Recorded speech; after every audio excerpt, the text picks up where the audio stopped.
This episode of After Dark is brought to you by GoDaddy. For up to 50% off, head on over to Gamebreaker.tv/GoDaddy.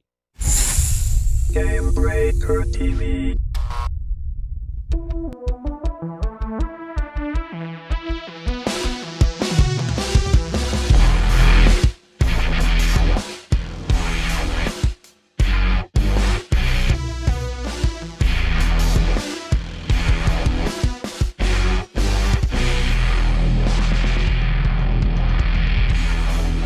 Hello, everybody, and welcome to After Dark, the live call-in show where you guys call in and ask questions live on the internet each and every Tuesday at 9 o'clock PDT, right here on Gamebreaker.tv. We've got a really good show for you guys. And, 9 o'clock PDT, huh? Nice. And we'll see. Did I just say 9 We'll o'clock? see you later. Can we start again? Jesus Christ. Can we get a new host in here? No, we're going with it. Doesn't matter. This Where's is a Joe live McHale show. when you need him? Things are happening, and this is a show. Everybody welcome Mr. Mike Byrne, also known as Magic Man. How's it going? How are you, sir? I am sporting the pink Snuggie because I am a little ill and a little cold, and when I shouted to the wife, could you toss me a blanket? This was what came down the stairs. I don't know if I should be shocked if you have a Snuggie. Real men wear pink Snuggies, Shaftnit, didn't you hear? I did not hear. And joining us each and every week, all the way from Chi-Town, where it's like 5 degrees out. I am not looking forward to Christmas. Holy cow. Mr. Zach Schultz, also known as Kibbles. You don't mind if I text through this whole show, right? Because it's not serious. Because we're not serious people. Can you, but just move it away from your face. No, it's going to be right here. Can I leave early? What's up, guys? What's up? Okay, so this is a live call-in show where you guys call in, make the questions happen. However, there's some big topics that came out this week, and I'm going to get to those first. We've lined up a few people to call in and talk with us about one of them. I want to get to some of these thoughts, hear your guys' opinion on it, and then we'll get to some caller questions. So the big thing that I think happened this weekend that I wanted to talk about, because it reflects on us here, huge, are the VGX awards that were the new rendition of Spike's video game awards that are so Hollywoodized, and they spend astronomical money bringing Samuel L. Jackson in and all these A-list actors and musicians. And you know what? I gotta give them some credit. They listened up. They said, you know what? We hear you. So it's got to be about the games. We want to get more developers on stage. We want to show you more hands-on footage. We want to do more trailers. We're going to give that to you. We're going to pull back the VGAs, and we're going to do it on the internet where the gaming culture is thriving, and we're going to put together the best online gaming award show you've ever seen. Right, guys? And the gamer world rejoiced, right? We saw those announcements, and we were like, you know what? Finally, it has been years on television of just train wreck after more train wreck after more train wreck. And when they made those announcements, we were like, nice. Okay, it may not be top-notch because they're changing everything, but we're headed in the right direction. Let's see where it goes and keep aiming in that direction. There was so much hope. Man, they fulfilled, I think. I think just right down here. They got me here. They got me here. They really put on a good show. They got you in the feels? So, all right. For those of you guys who don't know, who didn't watch, it was a critic disaster. I want to say a critical disaster, but that doesn't make it sense. It was a critic disaster. Everybody has been blown away by the complete disregard of, I don't want to say professionalism. I don't even know how to classify it. I don't want to put down the people who put on the production, but there was something wrong from the moment that live stream started. First thing that I think that was really wrong. So we talked about what we were excited for. Someone called in and asked us what Nintendo's announcement was going to be. I didn't even know it was coming up, but I remember I saw some tweets about it. I was like, oh yeah, the Video Games Awards. I'm sitting around on Saturday. I'm going to watch it. Turned on my TV, found Spike. Cops. I was like, is it later? I got the West Coast feed. It must be coming on at 9 o'clock. I'm going to skip ahead and I'll just DVR it so I can come back and watch it. Not on. Wasn't on. I missed the memo that it was only online. They didn't televise it at all. and I completely missed the memo for the first 20 minutes of the thing while I was trying to figure out that I had to go to Spike's website. I even went to Game Trailer's website, and they didn't have a link over to the stream. So then I had to go to Spike's website in order to get a link to go watch the stream. It was the most confusing mess I've ever dealt with when trying to watch something that I actually was interested in. Yeah. Yeah, and there were a lot of things that I think we can let go, right? And let slide. Twitter was a mess, and I made a critical comment or two, but they were very pointed at something in particular. Jeff was amazing. You know, you might not like Jeff or his style or his kind of neutral down the road, except when there's advertisements behind him. You might not like his style, and that's fine. But I think you have to give credit where it's due. Jeff tried to hold this thing together from start to end and really came off as the bigger man against what was kind of a bully co-host, in my opinion. So credit there. Also credit to the actual production value. It wasn't top-notch. It was more YouTube movie, but you could see what they were going for, and it does make me hopeful that next year they'll hit that mark a little more. The set was kind of goofy. It looked like a basement and everything, but I think they were trying to do something that gamers would relate to, and that's where they lost me, is that this entire award show slammed home multiple times every gamer stereotype out there. Whether it was the host, whether it was the set, whether it was the interaction with the staff, we have this opportunity for a big stage for non-gamers to see this, arguably our biggest stage in front of non-gamers, and we blew it by catering to every single stereotype in one form or another. Listen, the first thing you did wrong was you hired Joel McHale, okay? Now, I love me some Soup. I watch the Soup every Wednesday. It's amazing. He does an amazing job on that. He's very funny. This was the absolute wrong venue for his type of comedy. Because his type of comedy is, I'm going to fucking make fun of you. That's what he's going to do. He's just going to blast you. And he does it very dryly sometimes, and sometimes people don't get that he's joking. And that was the first mistake. There are literally 5 to 10 people I can think of off the top of my head who would have hosted that better because, one, they're actually gamers, and 2, they would have respected the topic. So, granted, though, we don't know contractual stuff that plays into that. It's easy to throw a name out there, but then to have it turn out that they can't do this due to some other contract and they're performing. Like, I've seen Morgan Webb's name thrown out there. Great candidate in my head. I don't know if I would pick her to be the host, but you don't know the contractual requirements that go on there. So there's certainly that consideration, too. Yeah, and it definitely... Sorry, I was going to say, people are saying in chat Chris Hardwick. And some people don't like Chris Hardwick. I love him. And if he was going to do it, I would have watched it. Because Chris Hardwick would have done it. Because he is an amazing host. Will Wheaton, Felicia Day, yes. Amazing people who are all gamers, so they all get it. It just seemed like Joel did not get it at all. And I'm right there with you. I personally love Joel McHale. I love him on The Soup. I love him in Community. I have no problem. And even towards the end, once I realized the disaster that was going to be this live stream, I found myself laughing over the stuff that he was doing. It was hilarious in the worst possible way, in a very unprofessional way. But like, he'd be talking to a developer, and he'd be like, so XStar26 asks, I know you know who that is. That's, he knows you guys. But he asks, like, it's all asking sorts Tim of Schafer, wrong. did you get high? It's all sorts Was that of your wrong, inspiration for the game? Did you smoke out?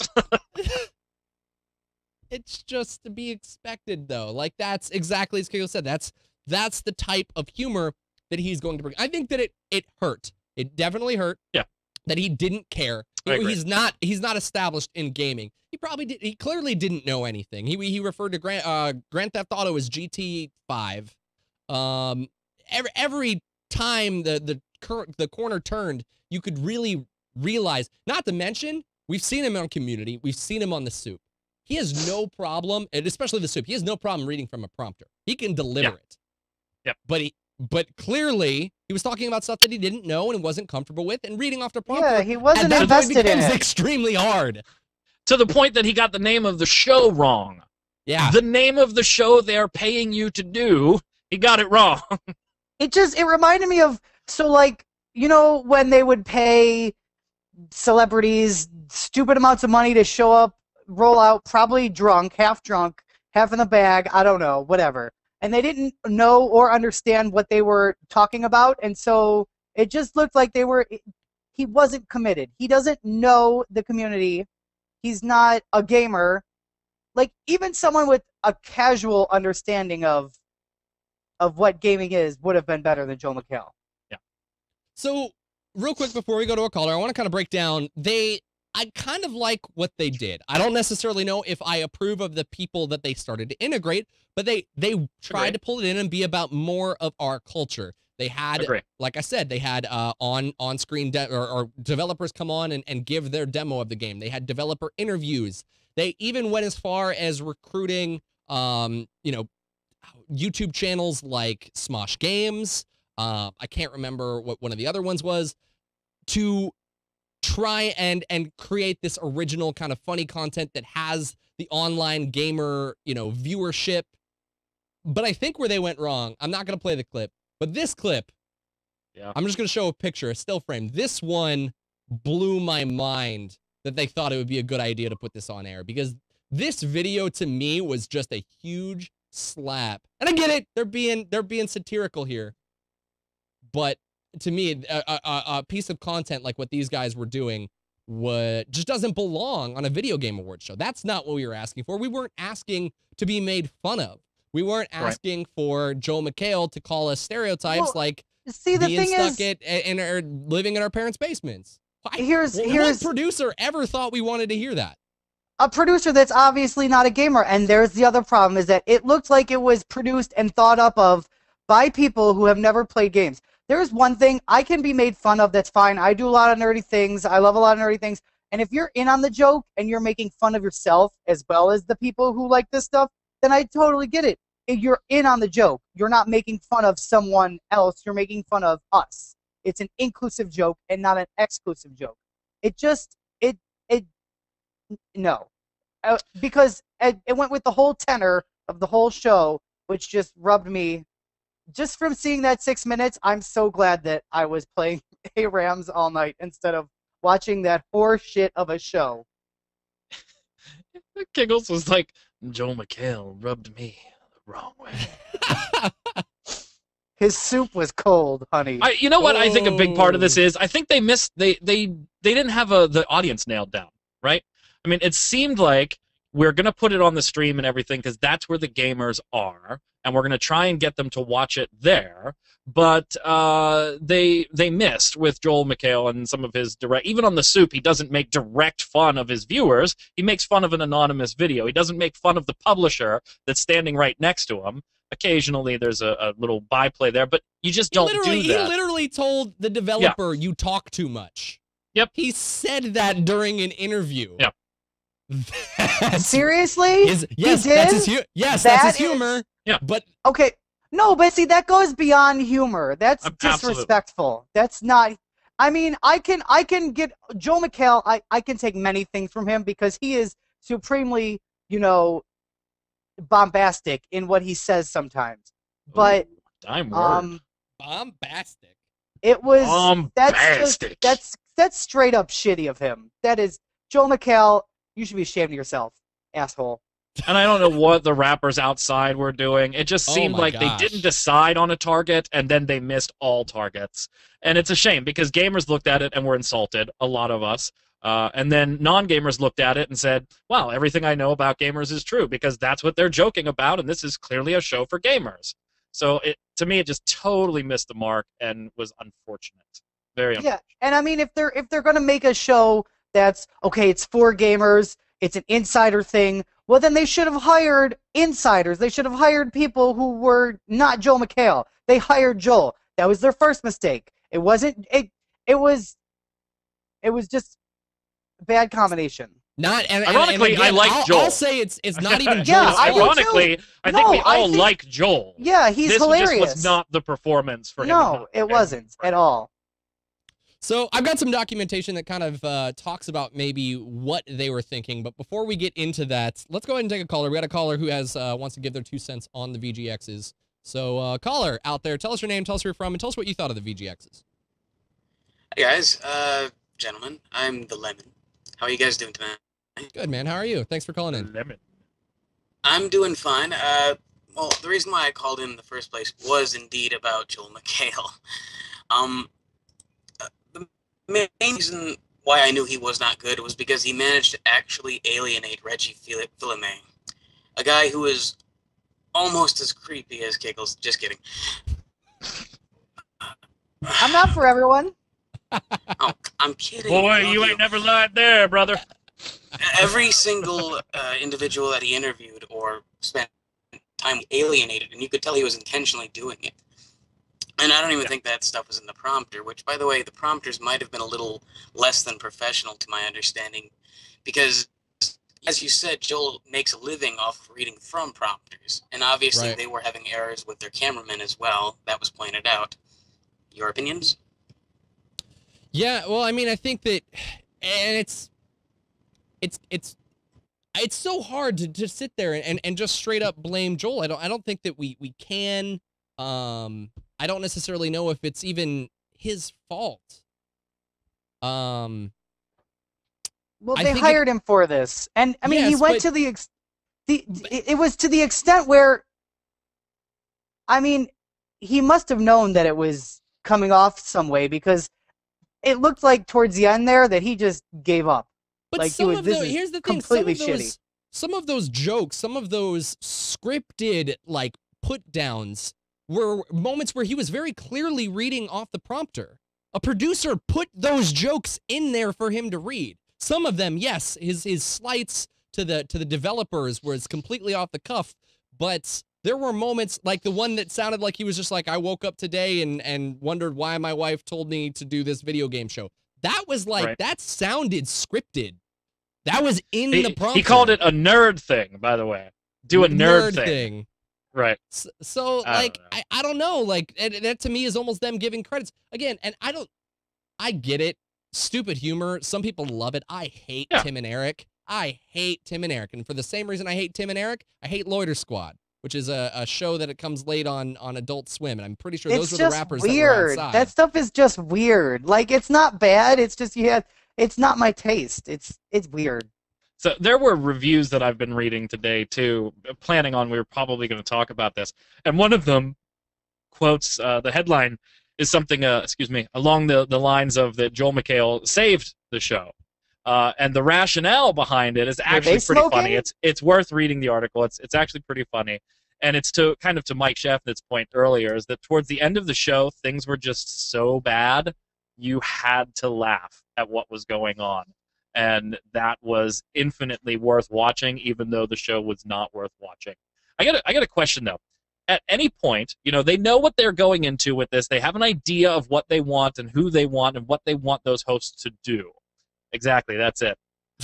Great article. Do you think at any point during the live presentation there were discussions behind the scenes of going, this is not going well? Or was everybody oblivious to it? There had to have been. I mean, they knew. That moment, one of the moments of when, like, the barrel fell, and they were just like, oh, well, someone fell, and then they're making call out to it. Like, that's the moment that you're, like, sitting there being like, this is a train wreck. And then, like I said, because it was a moment, one of the best moments was when they went out to the Loiter Squad people, and then they came back, and I was literally sitting there just being like, what the hell just happened? And they come back in on Joel McHale, and he's just like, damn, like, or like, holy cow, like, says exactly what I was thinking at that exact moment. Yep. And then those are those moments. Those became those moments that I remember most, because yes, I think that Jeff did a really good job trying to save the show. But I think it looks so much more awkward when you're trying to polish a turd and save something that's so difficult. You never polish a turd. You gotta do what you gotta do.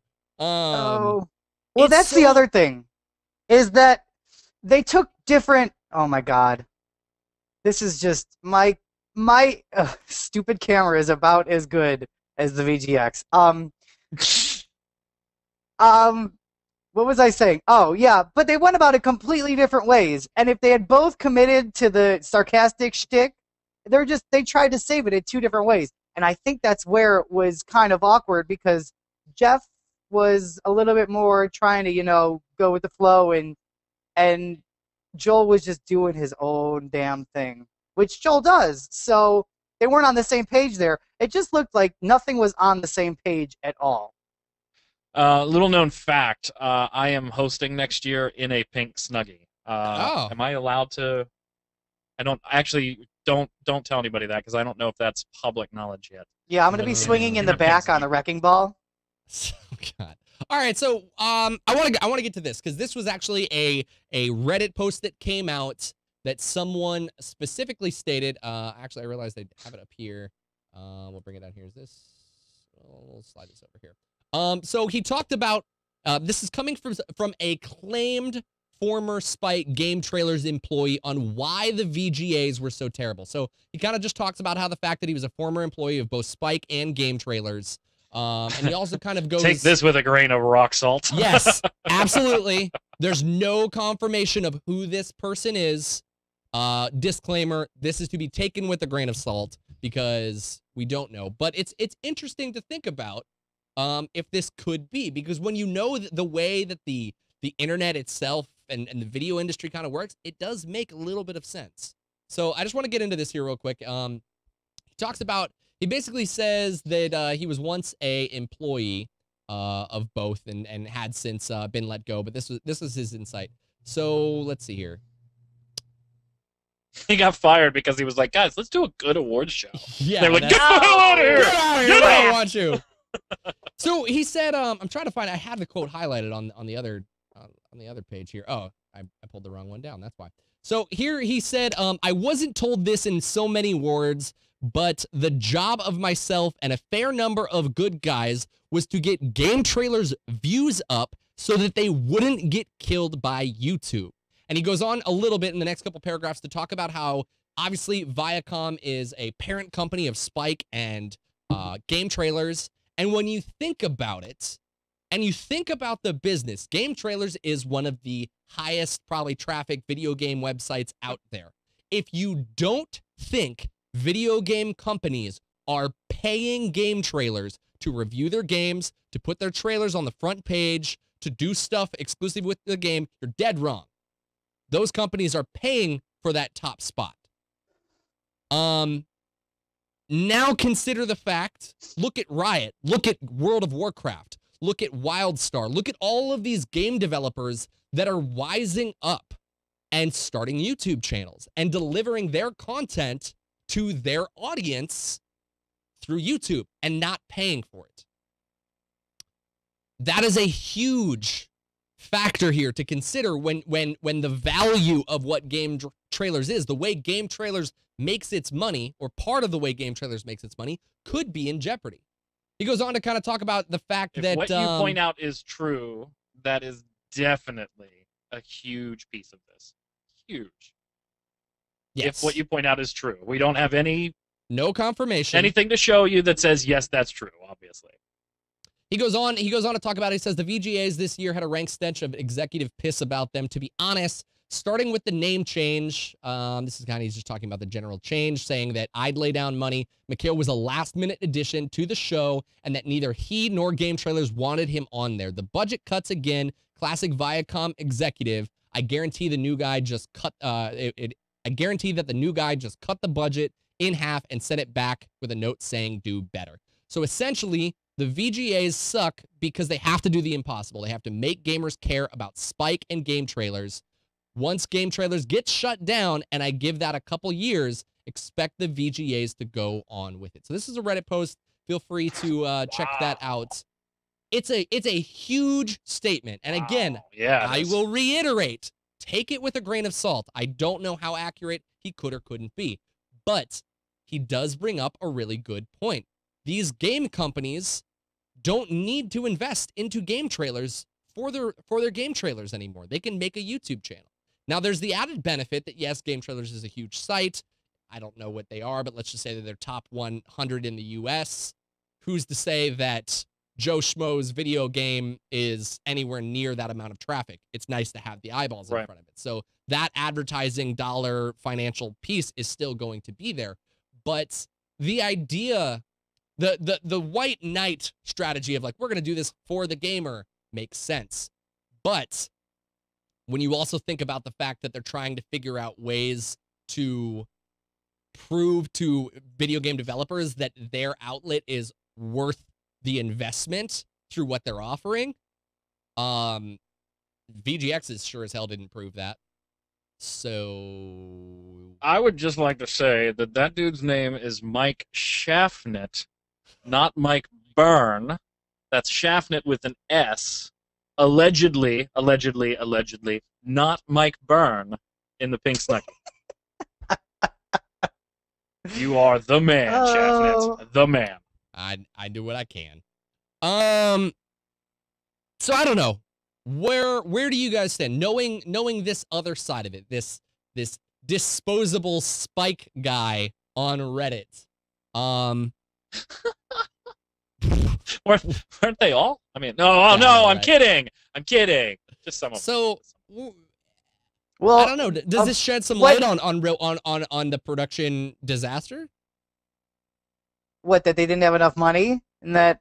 Well, let's just look at this. In the article, let's look at. I mean, can we make comparisons? The Sound of Music, that live whatever bullshit musical, had a lot of money, and that wasn't much better, honey. So it's not all about the money. It may be a lot about the money, but. Well, I think what happened there, though, is that Carrie Underwood was actually the backup choice. They were going to get Joel McHale, but he, last minute, they were like, "Hey, video games," and he was like, "Peace, I'm out." Yeah. So I think that's what happened. I'm just guessing. Allegedly, that's what happened. Oh my God. See. All right, we'll go to a caller real quick. I'm just looking through this article, trying to find any more quick little bites from his article. But he just says, a fair number of good guys from game trailer views to get game trailers views up. If so they wouldn't be killed by YouTube. I worked hard for my money, and I was very well paid. Oh, well, now I know it's false. You don't get paid well in this industry. I mean, what? But I knew the clock was ticking down the moment I was told I couldn't use YouTube in bed because YouTube is our competitor. If that's true, they are straight up saying they that's don't. A big statement. You can't use YouTube, and that's what people have been trying to do. That's what Maker's trying to do. That's what the Collective is trying to do. That's what all of these MCNs who own YouTube channels are trying to do. They are trying to get their talent off YouTube, and it's not working for them. It's not. So it's a little bit of a. Do you know what all of this points to? YouTube should just do a gaming awards show. They've already done the YouTube awards, and it was weird. That shit was real weird. But you know what? It was weird. It would be amazing because they could get all of the talent on YouTube and make an amazing awards show, whether live or not. We'll go to a caller right after this. Right after this question, is it just a problem with because talking about the YouTube award show? Is it just a mix of different talent? The YouTube award show was a disaster because you had like A-list comedians, like Comedy Week. You had like A-list comedians like standing side by side with Shane Dawson, who the A-list people clearly didn't care or know who this person was, and they resented the fact that they had to be standing next to him. And then you had to deal with that that stigma and that content. It was just too much of a mix of different styles for different people. Like, I get comedy's a universal language, but it doesn't mean they're all the same. Right, and they're trying to put celebrities with YouTube celebrities, and we want to say we're they're not the same thing because celebrities we are not real celebrities. I mean, I know I'm pretty famous, but the thing is that what I'm talking about is it has to be completely within like the gaming community. This is it just reeks of outside money trying to impose what they think the gaming community is, and that's why that thing didn't work. They want to say. What did you think of Nerd Week, though? I mean, that's basically the same thing, isn't it? Yes. Yeah. No? stunned silence. I think there's a danger in doing what you're saying, and the danger comes in as gamers. There's people that we would want to see on a YouTube award show, right? And I've seen names in chat, Francis and Felicia Day, and there's YouTube gamers that we would all be like, oh yeah, it'd be nice to see them come on and do something.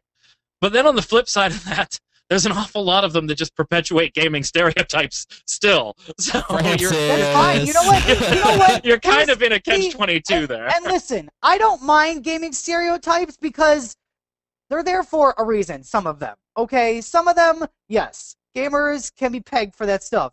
I would rather it being a gamer that was perpetuating the stereotype than some noob who doesn't know what the fuck he's talking about. This topic makes my head hurt.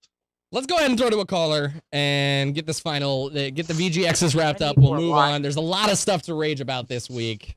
So caller, the ADXs. The VGXs. We're the ADXs. The After Dark Awards next year. You heard it here first. Caller, you're on the line with Gamebreaker After Dark. Tell us what you thought about the VGXs. Hey, so it's Age from Gamebreaker. How's it going, guys? Good, man. What's up, Age? Oh, this guy. Oh, you know you love me, Kiggles. Anyway, so yeah, about the VGX thing, like, I felt like gamers got trolled super or something. It was so bad. That was like the first time I really like watched a part of it, and I just couldn't watch all of that 6-minute video because like I felt my brain was slowly deteriorating into a pile of toxic waste. So Did you by chance ever catch the original video game awards on Spike TV? Afraid to like even go back to find them to look at them because I fear they're the same thing. They're not. I mean, I wonder what people would be more offended by. Like, I look back on the two, I was less offended by the over Hollywoodized video game award show that made no sense for gamers rather than the streaming, we're going to try and speak better to our audience and do a terrible job doing it. At least the good production value and the high cost showed. At least you felt like it was a professional undertaking. It wasn't some, company that had a lot of money to throw something together and did a piss poor job managing it. Wasn't a shit fest is the word you're looking for. Shit fest. So I don't know. What was it? Just kind of your concern here a little bit was just cringing based on the clip that I showed you prior to the stream, or what are your thoughts? Well, yeah, because I feel like if they ever do this again, like who's gonna take it seriously? Because this is just a poor job done. I mean, and that's I think where it ultimately comes in and affects us guys, because that's a really good point. We've seen some people in chat talk about the idea of like, Gamebreaker should do their own video game awards, and it's like, we're looking at it, we're like, you know what, we sure as hell could have done that, if not better. The bar just got set very low by the people in the industry that are. I remember a while ago, or maybe a year or two ago, before I was actually on Gamebreaker, you guys did one, and I enjoyed it. I mean, you guys had votes being taken on the main page. Everybody, the hosts, dressed up in ties. It was a good time. And here's the thing: is looking at that recap, it just made me feel like they don't think that we're important. And the gaming industry is a giant industry.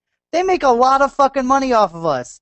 And if that's the face of what they think that we are, then I'm embarrassed for them. I'm not embarrassed. It's just it just makes me angry that's like anyone could have put on a better show because they would have been excited to talk to the people who are developing these games. And they would have tried to actually have conversations with them and get to the bottom of what the hell they're doing. Because what they're doing is important to us. If what they're doing wasn't important to us, I wouldn't be on this fucking show. What the fuck? So angry. So what is this? Yeah, it is. Because they did a shit job, and it just makes just so much bullshit. This is what I think of VGX. This. One finger salute. Good job. Is there room for us, the community? Hey, here's the thing. it's tough to say. Like, I want to sit there and pretend like I could do a better job. Could we have hosted it better? Absolutely. Outside of Jeff. And that only really counts Joe McHale and Loiter Squad. But I'm just saying, I think that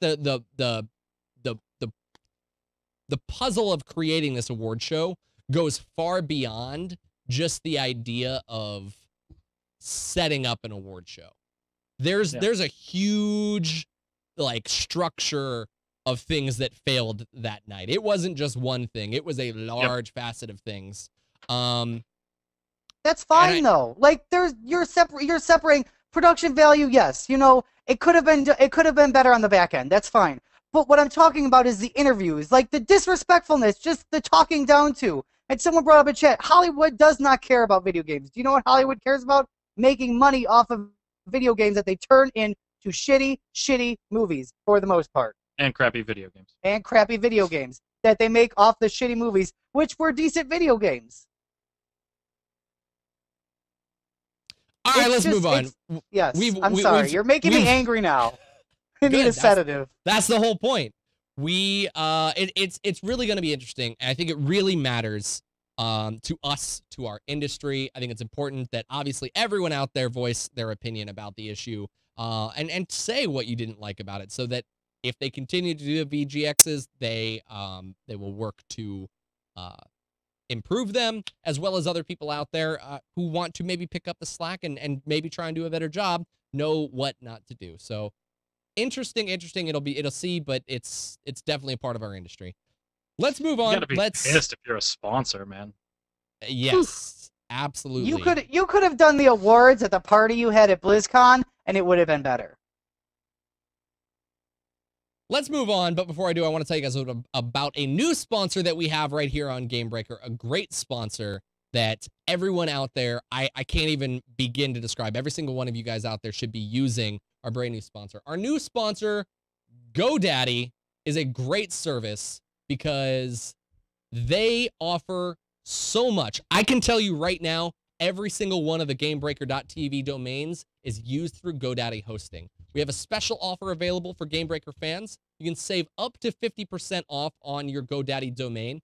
And it's just the best service. I know when I was originally getting into a lot of film and video work, having a domain was important. Being able to get your stuff out there is super important. And you can do so by using GoDaddy.com. And the best part is you can secure more than .coms. I'm going to tell you right there, if you only have a .com, you're doing it wrong. You got to protect your brand because you don't want someone to grab the .net or the .de or any of the dots that are out there, because you want to make sure to protect your brand. So if you have a website and you're trying to build something, maybe consider picking up one of the extras extensions so that people can find your website when it's necessary, because it's absolutely important.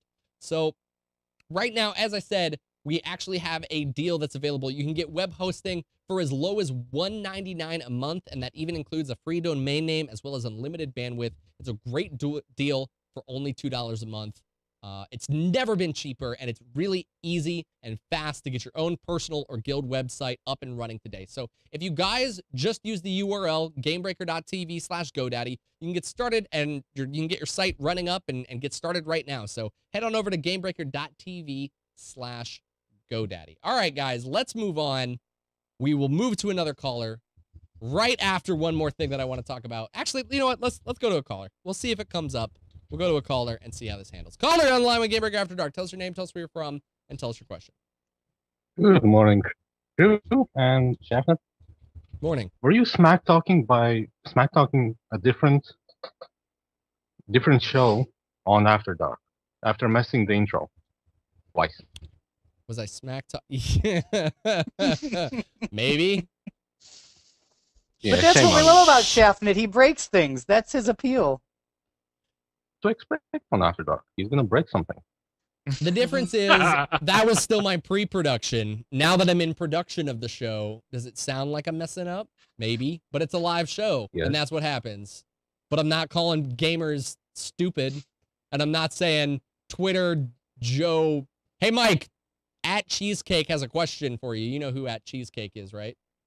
No. Yeah, well, he knows you apparently. All right, anyway, Nice. what question you got for us? Well, my name's Incogni from chat, and my question comes from all the game-related. Sometimes even fans make charities for games, and not for games, for just random events that happen in the world. For example, earthquakes and the Philippines crap that happened. We have Extra Life, Flexing for Good. So many others, hosted by a theme, pretty much. And normal TV channels on the TV, like that box in your room that has the Xbox hooked in, why they don't cover any of it? Also, just to mention that all three of you make a really good Christmas tree. Kiggles being the wrecking ball, Chafnut being the green one, the green for the Christmas stuff apparently, and Magic Man bringing the magic of you three together. That's how Magic Man does. I'm sorry. He's Pink Jesus. Pink Jesus over there. I'm Pink Riot. Thank you very much. So I heard your question was involved with, obviously, with game charities, but I actually you kind of went out a little bit when you were asking your specific question. So what was your question?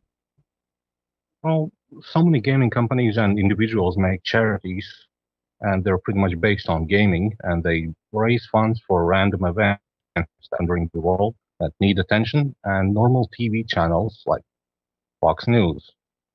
I don't watch TV much. They don't cover any of this, and when they're asked, it's not really important. But when they want to talk about gamers doing some random crap, for example, the World of Warcraft player that stabbed his friend, when he mentioned it's just a game and he stabbed him, they love to cover that shit. Right. Well, and I think that's, I mean, especially in the news. So I hear what you're kind of getting at with specifically Fox News. And I think that's, first off, that has a lot to do with media. Media gets off on... if it bleeds, it leads, brother. Yep. I mean, there's a good reason why, you know, anytime anything that can be linked negative to video games, it's a lead story. But the moment anything good happens, no one wants to hear about good stories. That's why tune into the news on a random week when nothing's happening. Coming up tonight at 6, how your toilet could kill you. Like, here's half an hour of shit to be afraid of. Now a commercial. I mean, now that we told you how to toilet kill it, but stay tuned because we're gonna tell you the 18 ways that you could die in your car driving to work. Like, oh my God, I'm gonna drive to work tomorrow. I better know what these 18 ways are. Right.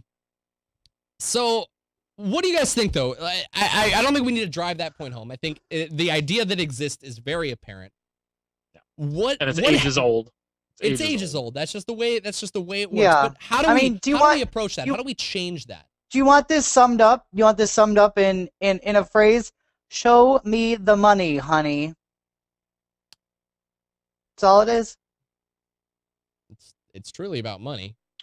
But at the same time, I don't think people like to understand that people don't want to think that the organizations, like the news organizations that they're watching, are run by money. Unfortunately, they are. Right. That's the way the world works. If you can't turn on the power to turn on these lights, sorry guys, we don't have a show for you. We can't pay for our internet. We don't have a show for you. Like that is the way it has to work. So you've got to find ways to get advertisers in and to bring in money. And see, the thing is it's fine that everything's run by money, and it is. Well, I'm sorry. Did I interrupt you? I'm sorry. I was just gonna say on a negative side of let's not look at the fact of why it is the way that it is. Why can't good stories? Why can't the fact that video games have been proved to be an educational benefit to certain people be some because of the it doesn't fit the narrative? Because it doesn't fit the narrative of video games are violent and are causing our children to, commit mass murders in many times more than the rest of the world, because, video games aren't anywhere else in the world. But it's just sensationalism. That's all it is. And sensationalized journalism is, it's fine if sensationalism is warranted. If something is truly sensational, then that is fine. But it's kind of like when you have the music on full blast all the time. Everything gets drowned out. Like, at some point, it just all sounds the same. So that's basically what the news is now. Do you understand what I'm saying? Yeah, but also don't forget that the news is very different in this country than around the world. I mean, just turn on the BBC during their newscast, nightly newscast, and you can see that. Yes, there's some stories about, this happened and it's pretty bad and we should talk about it, but there are those better stories as well. We have a culture problem in the United States, and it's perpetuated and exacerbated by a government that wants to continue pushing that illusion, whether it's real or not. And quite frankly, none of us have enough money to make it out of it. The only thing you can do is stop watching it. Stop putting up with it. Yep. Speaking of that, before we get into another caller, this is just a great opportunity to start talking about everything that the NSA is doing with video games. I want to get into that. We'll talk briefly about that. We'll go back to caller questions. But before we get into that, blame Celestion. Before we get into that, I want to tell you guys about another sponsor that we have here on Gamebreaker, because we need to pay our bills. So, segue of the stars. Exactly. But guys, honestly, I don't know if any of you out there are excited to go see The Hobbit this weekend. I know I am. I caught up on the first one through my TV. I had it for a free purchase, and so I'm excited. I'm excited to go see the second part of the Hobbit movie. Unfortunately, spoiler, you're not going to get the end. There's going to be more. It's going to leave you on a horrible cliffhanger, and you are going to cry yourself to sleep because you have to wait until next year to watch the third part of The Hobbit. However, I'm telling you guys, there is sanctity with one of our sponsors, and that sponsor is Audible.com. If you guys go head over to Audible.com/Gamebreaker, you can sign up for a free 30-day trial, and you can download audiobooks that are available for download right now, one of which is The Hobbit. So guys, I'm telling you, when you walk out of that theater this Friday, or whenever you guys go see The Desolation of Smaug, your best option to continue the story is to check out The Hobbit, available right now on Audible. But if The Hobbit is not your thing, if Lord of the Rings is just not your cup of tea, they have hundreds of books that are video game related. If I look up World of Warcraft, they actually have just added the brand new Dawn of the Aspects book that is by Richard A. Knack. So if any of you guys are World of Warcraft fans out there, they've got a bunch of World of Warcraft books and a bunch of video game related topics to choose from. Audiobooks are a great thing to use when you're driving. It's a great way to keep your mind stimulated throughout the day. I can't tell you how much more I've had the opportunity to explore new stories since I've turned off the radio when driving into work and listening to audiobooks instead. It's a 20-minute drive, both one way, so I get about 40 minutes to work my way through new books each and every day. So it's a great service that lets you listen and explore new worlds on the go. So check it out. And if you guys want to head over to audible.com/Gamebreaker, you'll get signed up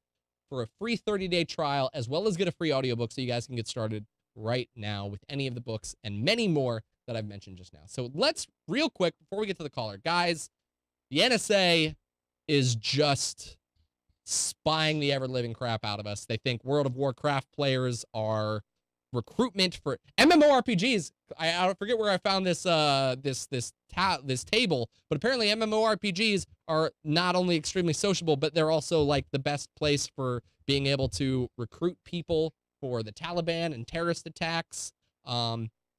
Huge news where they're spying on World of Warcraft players, Second Life players, and I believe Xbox Live. They're actually logging chats from Xbox Live. What?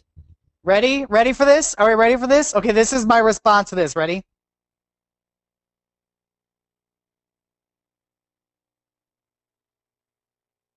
You rolling your eyes at it? The fact that they're doing. So you're okay with it. You don't care as much that they're doing it. No, I care. It's shitty, but the thing is this isn't surprising news anymore. This is what happened after the Patriot Act, and we're not going to get into this whole thing, but the NSA and the government in general has been spying on everyone for a long, long time. This is not anything new. This is Obama's fault. This is Bush's fault. This is Clinton's fault. This is other Bush's fault. This is Reagan's fault. This is Nixon's fault. This is basically going back to the Cold War. This is their fault. This is everyone. And it's our fault for letting this happen. But here's the big thing here.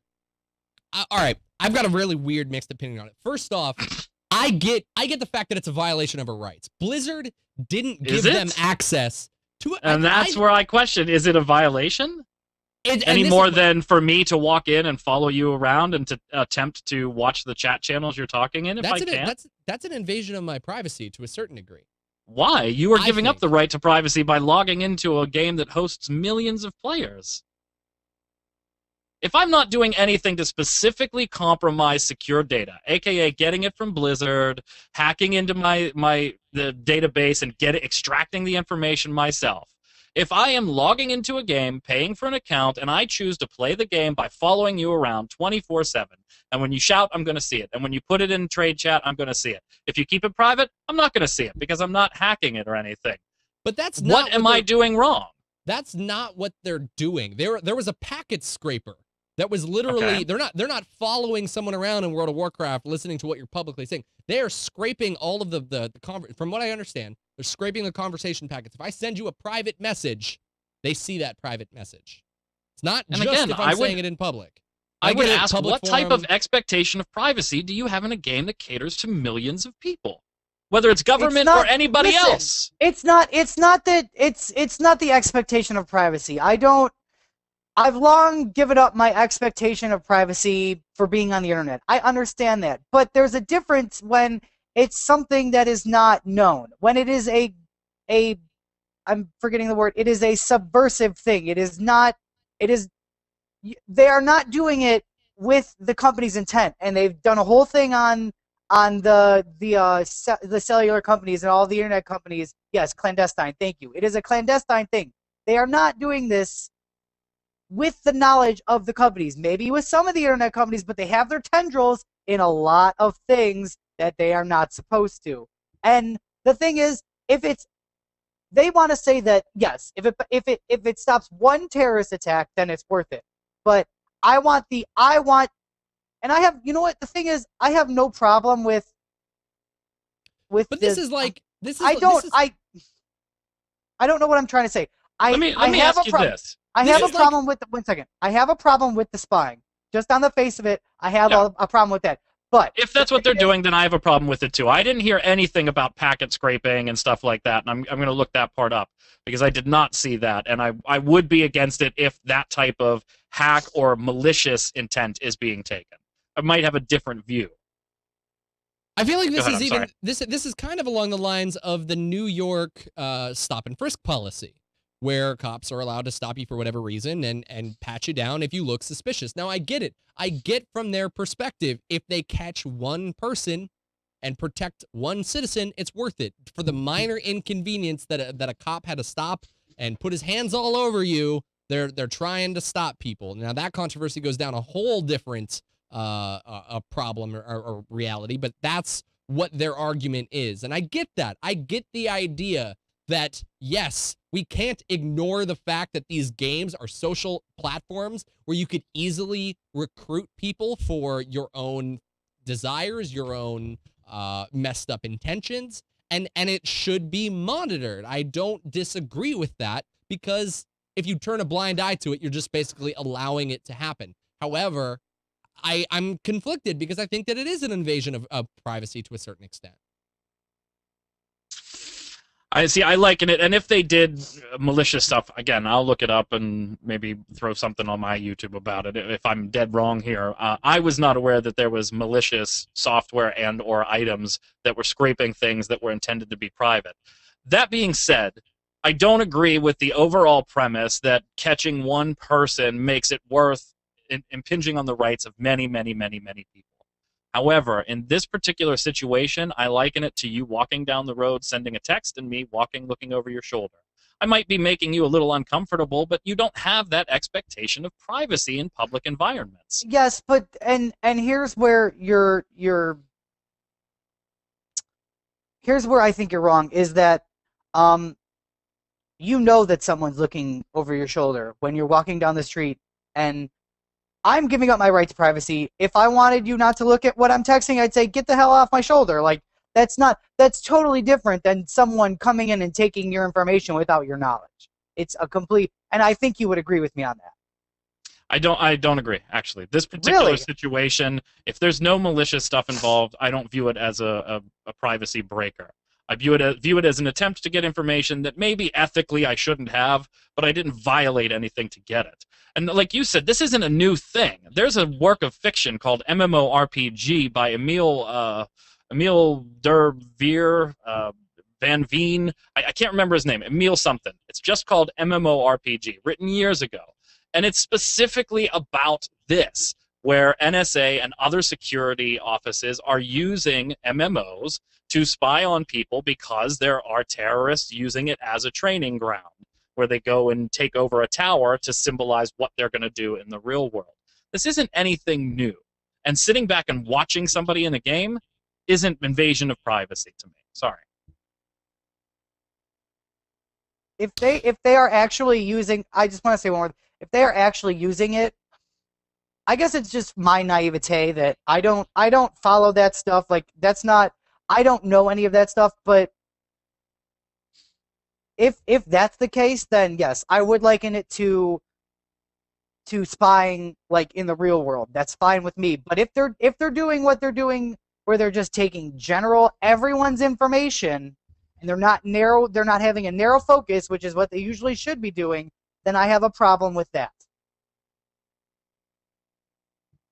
Let's go ahead and take another caller because we've got 2 more callers to get to before this show is over. We've talked a lot about the VGXs, the NSA, and just so much more. So let's go ahead and open up the lines, get in a couple viewer questions before we go. So caller, you're on the line with Gamebreaker After Dark. Tell us your name, tell us where you're from, and tell us your questions. Hello, I'm Eduardo from Mexico.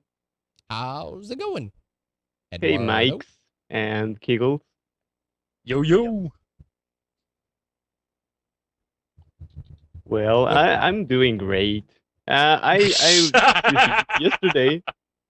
I went to see Legend of Zelda: Symphony of the Goddesses. Did you know about that show? I didn't know about the show, but I've heard about it before. I've always wanted to go. Yeah, find a show and fly to where that is right now because it's amazing. I don't have a question this week, but I didn't know we're gonna talk just about literally calling in to brag that you got just to go. a plug. Yeah, I went with the girlfriend. Well, she's not a girl, but she is a musician. She understands the music, but and she was amazed of the connection that all the people in the audience had the game and the music, and she didn't know that was a thing, like that we were so invested in those characters and those moments. Epicness. Yeah, I mean it's one of those things that I've always kind of wanted to go to. I mean, there's the Final Fantasy concert that I've always really wanted to attend because Nobuo was one of my all-time favorite composers. Obviously Koji Kondo is a great composer with everything that he does for Zelda. Video game symphonies are just really once in a lifetime experiences that I've always wanted to go to. The worst part is I'm finally in a town where they actually come often, and I've never gone ever. Right? Like that was the one thing I was like, I can do all these really fun things. I'm gonna sit at home and play World of Warcraft. Like I've done that. I've literally been like, you know what? That's great, but I'm not really gonna go pay $60 for a ticket to go watch this symphony. I'll just put the soundtrack on while I go level up my character. The soundtrack that was $140. Boo. Kickles, have you ever been to any of the awesome concerts at all? I've watched a lot of them on YouTube. Well, there you go.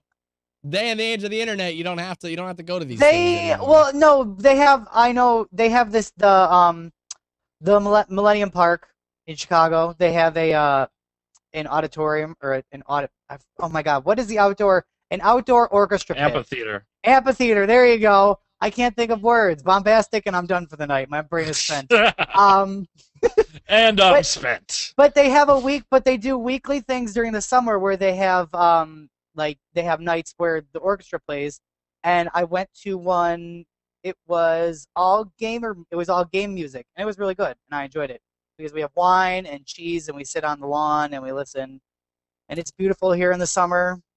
And we can actually appreciate summer because we have these things called seasons there. You know, I have this thing called I like it warm and don't want to deal with the seasons because I like warm.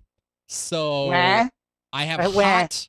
I have hot and cold, and then nightfall. Because when night falls, it gets down to like 30, and that's when I need like 10 blankets. Oh my God, 30 degrees. Oh, it's oh my God. It's warm. All right, let's go ahead and take our last caller for the night. Caller, you're on the line with Gamebreaker After Dark. Tell us your name, tell us where you're from, and tell us your question. Hello, it's Jiginator from Denmark, and goddamn, it's early. It's like 4 in the morning here. Well, that's when we do the show. Now, Jiginator, I gotta say, I'm actually extremely happy you called, because if I recall, I saw a comment from you talking about how you think that this show is a live call-in show. Now it says just me this is After chat. Dark. This says After Dark open lines every Tuesday night. This doesn't say live viewer question show. This says live call-in show. We can talk about whatever the hell we want. I can talk about the VGXs all episode long, and it'd be just fine. Just want to clarify that for anyone out there who's maybe confused at the lack of viewer questions tonight. We can talk about whatever we Joel, want. calm down. Appreciate the callers, saying. okay? I appreciate the callers. I appreciate every one of them. But at the same time, that's all I'm saying. It's our show. Anyway, what question you got for us? I know at its core, you probably just wanted to get your question in tonight. And I understand that because we do take viewer questions. So what question you got for us? Well, since we are about to reach Christmas and all, I was just wondering about 2 questions.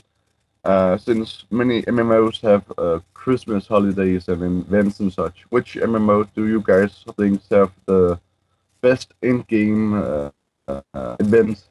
And what is your favorite in-game Christmas moment memory?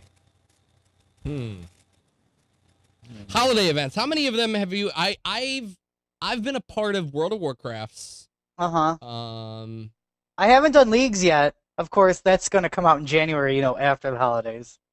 They didn't really do a big one last year, but MMOs definitely are the ones that have the better holiday events. Those are the ones where you actually like live in a world. Yes, League does like, hey, look, the whole Summoner's Rift has become a frozen. Hey, look, more Iceland, shit for you to buy. Yeah, that's what their winter event is. But I think that MMOs definitely do it right by making a big like thing of it. Burn, what's Final Fantasy doing for Christmas? Are they doing any big event? Yeah, we're gonna get the lightning stuff just finished up yesterday, and we're gonna get the winter festival, or I'm maybe misremembering the name, but basically it's gonna be a couple of quests for us to get different snowman vanity costumes, things like that. So similar to our Halloween event, where we were able to get ghost outfits and things like that for completing maybe 4 quests. We're gonna see a similar event this Christmas for snowman outfits. Shiva Miss? Is it Shiva Miss? So out of all the ones, I don't think I've been in very many MMOs around Christmas, outside of World of Warcraft, because that has been I'm a really hardcore like single MMO player. Do you not remember when the Christmas stuff in WoW, when you got the presents and you could fight the little pets? That was before there was pet fighting. That was way before. Do you not remember that? That was with the Mountain Dew integration, wasn't it? I forget, but it was one Christmas where you opened up the present and you got I know you got the racer and then you got the Zeppelin one year and all that crap. I just like throwing snowballs at people. Guild Wars, I think I just got an email about what Guild Wars has going on this Christmas that I have no intention of logging in to try out. But I don't know. I mean, is there anything out there that's really stood out of what events for you guys have been really immersive and really fun to kind of experiment with? Or am I just a Christmas Scrooge and I just don't necessarily care about them as much as everybody else? I'm not a huge fan of the in-game events. I think they're fun, kill a couple of minutes. I would like to see more and more things in them. Like Final Fantasy XI did some kind of cool stuff with Christmas and Easter where there was a lot of social interaction. It wasn't just go do a quest, come on back, and hopefully you have enough to get your cool outfit or your cool item. I like those types of quests, but development-wise, we just don't see them all that often anymore because it's quicker to put in a basic thing. World of Warcraft does do it very well. I do enjoy their events. And I liked Final Fantasy XIV's first couple, but they weren't like top notch in my book yet. What do you guys think about in-game events? You know, you kind of talked a little bit about this, Bern. Is it worth the investment time that it takes to develop these side events? I can't imagine it takes a very long period of time, but at the same time, would you Isn't it rather more them... an upfront thing? I mean, I know because WoW's events are pretty much, you know, they're basically, you know when they're coming because they're in the calendar and they've already put the time into it. So, I mean, basically with 1 or 2 changes depending on the expansion and all that stuff, I'm sure it doesn't take as much time as it did to develop them. And I mean, I only did them for the mount, for the achievement, and I'll do some stuff, but honestly, it's something you do once and then you never do again. For me, at least. And that's that. Yeah, definitely. I think I even talking about World of Warcraft, they did them all for a year, every single event for the mount. And then as soon as I did it, I've never touched the holiday events ever again. Oh my God. Yep. Can I tell you a story? I had been quitting around Halloween because the 30th is my birthday. So I would be gone for the Hallows Eve, for the All Hallows Eve event, for 3 years in a row. And that was the only one. I was missing one achievement off of the Hallows Eve event to get my mount for 3 years. Every Halloween I forget about it until not last Halloween, but two Halloweens ago. Can I just say, I want to say Guild Wars just being marketing geniuses here with their event. So toy maker Tix, the Asuran inventor of Tyria's best loved toys, has returned to Lion's Arch with another year of Winter's Day celebrations. Join the celebration, holiday gifting event, and new items on the gem store. Yes, that's right. You can now give all of your friends gem store items or maybe purchase your own Christmas items because the holiday season is all about giving. Right. So giving your money, right? Yep. All your money. Just take my money. It's you know what? The sad part to think about it though is that if free to play or buy to play is the future of where MMOs go, probably see more of this. That's how they got to make their money. That's the reality of it. We don't see it in games that have a sub because they have a subscription. They don't need to charge us for that. But they're gonna try and coax us for damn sure in games like Guild Wars where we bought the game. Except Blizzard, where they're putting in their store so you can buy the pets and mounts on top of the $15 a month. Because my $15 is just as good as yours. Tricky. Zach Schultz, you can follow him right down there at the Zach Schultz. Be sure to catch him each and every week here on After Dark, where we just talk. Have you guys? Yeah, wait. Can I say one thing? Do you know who's not following me on Twitter, everyone? I don't know who you're talking about. Not Mike Byrne. Mike Byrne. You can follow him right down there at Magic Man 1. Be sure to follow him and check out all the stuff he does on Final Fantasy Reborn and free-to-play.tv, XIV Nation. Go follow Kiggles because he doesn't feel loved because someone's not following him. That someone's me because I'm a bad co-host. Be sure to follow me right out here at Mike Schaffnit and catch After Dark each and every Tuesday at 6 p.m. PDT, not 9 p.m. I know I said it at the top of the show, but it's now at 6. So be sure to catch us each and every week right here on Tuesdays.